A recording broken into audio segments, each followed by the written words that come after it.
Cameroon, Bandung, Africa, Bandung, to the world, Bandung. Your Bamenda man, your Ekuna man, your Ngi man, your Bakuri man, and proudly so, your anglophone brother. Et la voix qui est cassée. Vous le savez bien, les amis, j'étais en deuil, ou je suis toujours en deuil. Mais une partie de ce problème a été réglée. Nous avons enterré papa le week-end dernier, samedi 31 mai, le mois dernier. Donc je dis merci à tous ceux qui étaient à la mort. Il y a beaucoup d'amis qui sont partis de Douala pour venir me soutenir. Beaucoup d'amis, les amis. Je dis vraiment, je suis très reconnaissant. Et aussi, ceux qui étaient à Bouya, partout au Cameroun, à Bamenda, qui sont venus, merci. Merci encore, merci pour tout. Merci surtout. Merci, 1000 fois merci. Chers amis, chers camarades, écoutez très bien. Nous sommes dans un pays où les gens nous emmènent dans la distraction.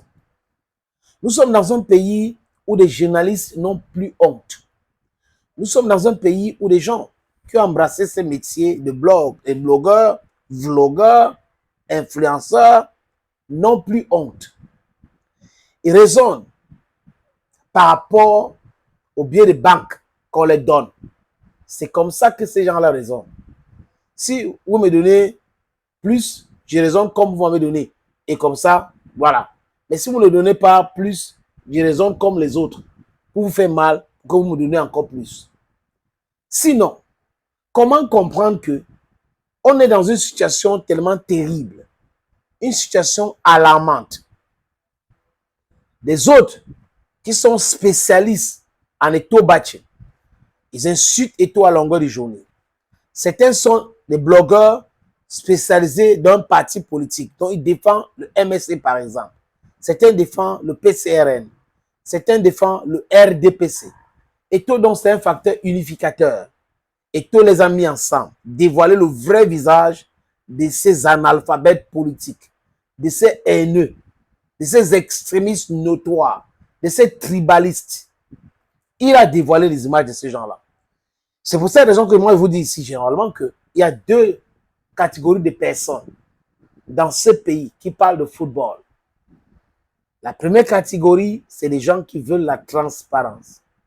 La deuxième catégorie, c'est les gens qui sont dans le vol, qui veulent perpétuer le vol et qui sont fâchés parce qu'ils ne peuvent plus voler comme hier. That's how you have to look at this thing. These people are like that. Money. They don't want to pay the footballers. They don't want to pay the other actors. That's the reason why you have a lot of difficulties. And this whole Wola Balo is because there is clarity now. There is sincerity in the judgment. They're doing things correctly. These guys, they're haters of people who do things correctly. Chers amis, mutation de mon ami Boyomo a fait écho. Un ou deux blocs ont fait écho, mais ça devrait être le sujet. C'est-à-dire que quand on a fini de parler de Dagobert Mwafo, le papa de l'idole, cette criminelle-là, qui a poignardé un enfant qui lui a rien fait, rien du tout, entré assassiner un enfant, qui se trouve aujourd'hui au fin fond de Kondengi, qui est une bonne chose, on devrait amplifier l'affaire Piscini. On devrait amplifier l'affaire McGill. Le task force était constitué de qui? Qui a géré la construction du complexe Paul Barthélemy Biabi Vondor d'Olembe? Pourquoi on a enlevé le nom de Paul Biya dans ce complexe? Parce que la honte. Et ce sont les mêmes gens qui continuent à se polluer, à piller et à payer les blogueurs pour distraire les Camerounais. Ce sont les mêmes gens qui ont bouffé l'argent du Covid. Ce sont les mêmes gens qui ont bouffé l'argent du CHAN, des infrastructures. C'est à cause des mêmes gens qu'on a fait le glissement de la canne 2 fois. C'est à cause de ces gens-là que des acteurs économiques se sont ruinés. Parce que quand tu construis, parfois tu empruntes l'argent avec des taux d'intérêt vraiment exorbitants, comme c'est le cas au Cameroun aujourd'hui. Et s'il y a glissement, vous devez rembourser. Et rembourser sans être dans l'activité, ce n'est pas facile. Le stade Paul Biya, c'est-à-dire qu'ils ont gommé le nom, gommé le nom Paul Biya sur ça, appelé ça aujourd'hui stade Olembe. Initialement, c'était un complexe. Hôtel 5 étoiles, un mall pour le commerce. Les stades de tennis, de basket, piscine olympique. Mais les amis, on donne le marché. Je ne sais pas comment Piscine a gagné ce marché. C'est toujours dans cette mafia. Piscine gagne le marché. Piscine commence à travailler. Je suis sûr que ceux qui ont donné le marché à Piscine demandaient leur retour commission à chaque fois qu'ils décaissaient de l'argent. C'est pour cette raison que Piscine n'a pas pu avancer dans les travaux.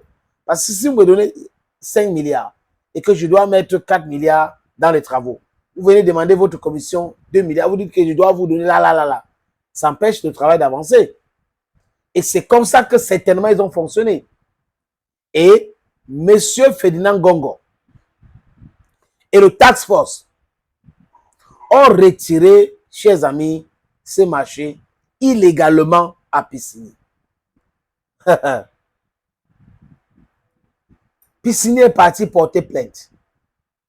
Et l'État du Cameroun doit payer près de 200 milliards de francs CFA.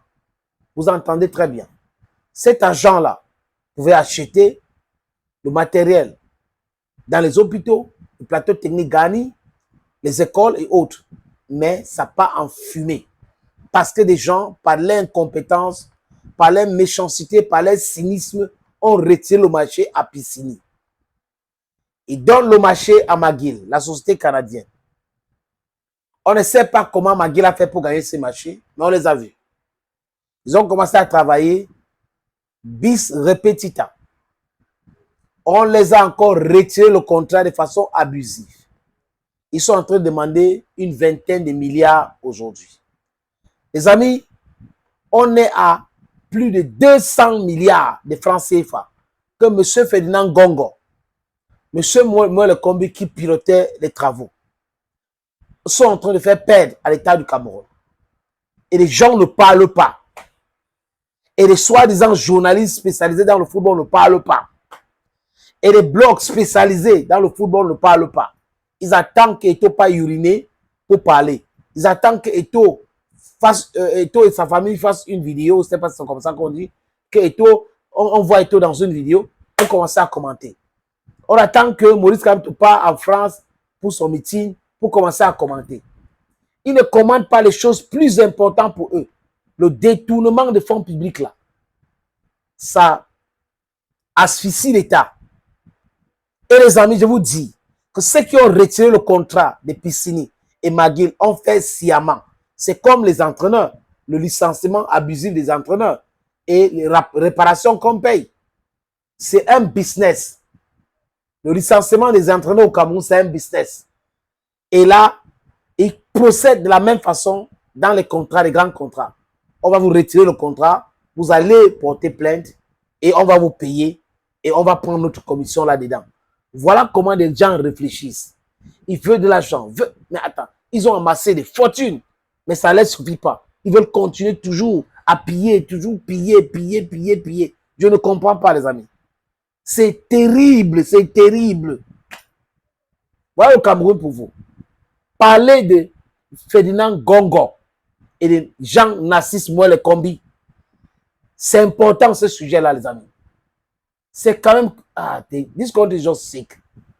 Thank you, friends. Cameroon, Bandung, Africa, Bandung, to the world.